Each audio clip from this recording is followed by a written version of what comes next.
E a gente fala agora de uma imagem que tem um simbolismo bem importante para o momento que vivemos.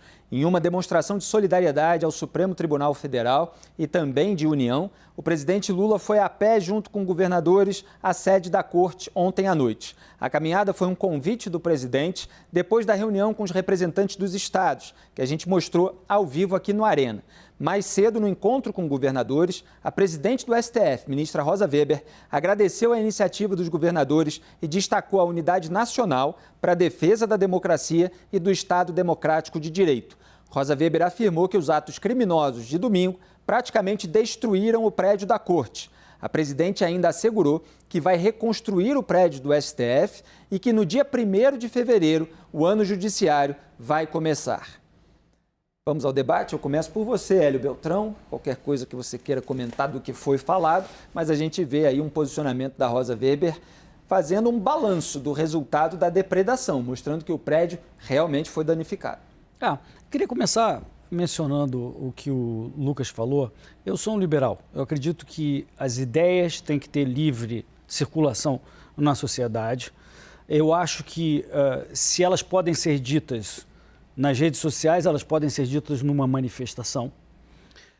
É muito complicado quando tem uma pauta que está querendo destituir a ordem institucional, respeito isso, mas quero lembrar que, por exemplo, no documento que eu considero o marco sobre a liberdade no mundo, que foi a Declaração de Independência dos Estados Unidos, ali tem um tratado filosófico dizendo, olha, sempre que um governo se tornar destrutivo aos fins que o povo defende, vida, liberdade e propriedade, ou busca de felicidade, é direito do povo alterar ou abolir tal governo.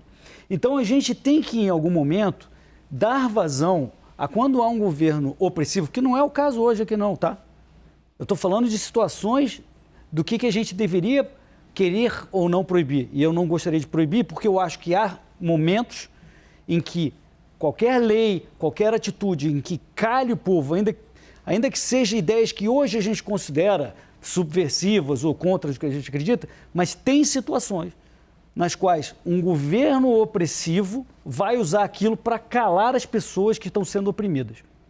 Isso aconteceu na Rússia, aconteceu em Cuba, aconteceu na história em milhares de lugares. Então, eu acho que essas ideias ainda, e o Lucas tem toda a razão, agora, professores universitários, estudantes, estão lá falando de ditadura do proletariado, de subverter as instituições democráticas. Eu não gostaria de calá-los. De novo, pelo que a gente falou no início aqui do programa, tem que ter empatia pelo outro lado. Eu não gostaria de calá-los porque eu me preocupo com uma situação em que haja uma opressão absurda e que a gente tenha que agir contra um governo opressor. Por isso que essas ideias têm que estar circulando, a gente tem que combatê-las porque elas são ruins, porque elas defendem algo que a gente não concorda, mas elas não podem ser jogadas para o subterrâneo e não podem ser usadas por um governo opressor para calar a população. Obrigado, Hélio. Bruno, tem elementos aí, alguns que chegaram há pouco tempo no mundo como um todo, que é a própria mobilização através das redes sociais, quer dizer, a exploração política dessa ferramenta tecnológica que faz com que as pessoas se unam em determinado lugar. Muitas vezes, claro, a gente tem uma visão crítica sobre bolhas que se formam, as pessoas vão excluindo contas que não falam aquilo que agrada a elas e só seguem determinado núcleo de propagandistas políticos e daqui a pouco estão habitando uma realidade paralela. E essas pessoas muitas vezes podem ser mobilizadas para atos dentro da realidade física.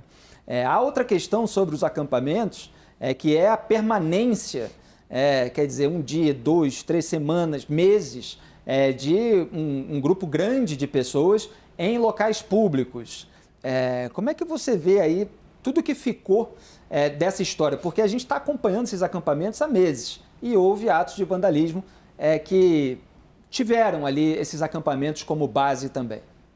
Essa é uma combinação de tendências globais, né, que nós estamos vendo aqui. O Brasil virou um exemplo de estudo mundial sobre fenômenos que nós estamos vendo em vários países, só que agora nós somos a bola da vez, somos a atenção do mundo, tá, colocada sobre o Brasil. São essas tendências de redes sociais. Nós tínhamos o espaço do debate público sempre controlado por alguns grupos, né, que dominavam as comunicações, tinha o poder da palavra, o monopólio do discurso público. Hoje, como nós temos que lidar agora com a democratização do espaço público, do debate, né? E isso mostra também, revela coisas que nós não gostaríamos de ver, mas que são parte da nossa realidade como sociedade. Uma sociedade ainda em alto grau de ignorância sobre direitos, né? Essa discussão sobre direitos humanos agora talvez seja uma pedagogia agora para um setor importante da sociedade que direitos humanos não é direito dos manos, direito de bandido, né? Eu acho que é uma pedagogia importante sobre direitos humanos. Da mesma forma que a discussão sobre impunidade no Brasil talvez tenha agora um espaço mais honesto para se discutir o problema da impunidade. Exatamente. Os instrumentos de impunidade que são utilizados, por exemplo, Michel Temer usou o mesmo instrumento de impunidade para livrar centenas de criminosos de colarinho branco, de corruptos, o mesmo instrumento depois usado por Jair Bolsonaro para livrar os policiais do Carandiru. O indulto de Natal. O indulto de Natal. É o mesmo sistema de impunidade. Dilma Rousseff usou para livrar a turma do Petrolão, inclusive Valdemar da Costa Neto, que veio a ser o presidente do partido do Bolsonaro, que saiu da cadeia junto com José Dirceu. E veja que é um instrumento pervertido humanitário. O indulto de Natal é para situações humanitárias extremas, algum presidiário que esteja em situação de vida ou morte ou deficientes. São para esses casos que foi pensado o indulto e virou um instrumento seletivo de impunidade. Mas são vários outros os instrumentos do nosso sistema que garante essa... Então, talvez esse momento agora sirva para um amadurecimento. Não sei se eu estou sendo otimista demais, mas eu acho que é uma oportunidade para o país. Exatamente. De uma certa pedagogia sobre direitos humanos, mas também sobre a aplicação da lei, né? Talvez um espaço mais honesto para se discutir esses problemas. Eu quero registrar que eu concordo plenamente e foi por isso que eu fiz aquela abertura. Porque quando a gente vê situações análogas de ambos os lados e as diferenças de comportamento e, claro, algumas exceções tentando manter algum tipo de coerência, é a hora da gente mostrar, olha, isso aqui é para todo mundo.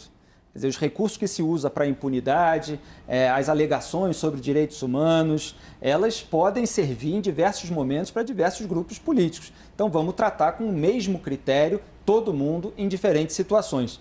Clarissa, você tem 1 minuto para o complemento final, que a gente já está terminando o programa mais cedo hoje. Não, eu acho que a gente está num momento que vai determinar como vai ser a largada desse novo governo. Eu retomo, a imagem que está agora na tela é muito clara.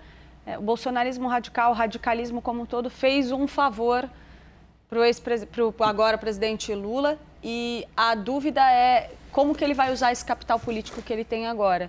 Se vai ser para, de fato, tentar fazer uma pacificação e tentar levar o Brasil para uma agenda muito necessária nesse momento de desenvolvimento, de superação de problemas que a gente tem, ou se isso vai ser usado num jogo político para ficar esse nós contra eles.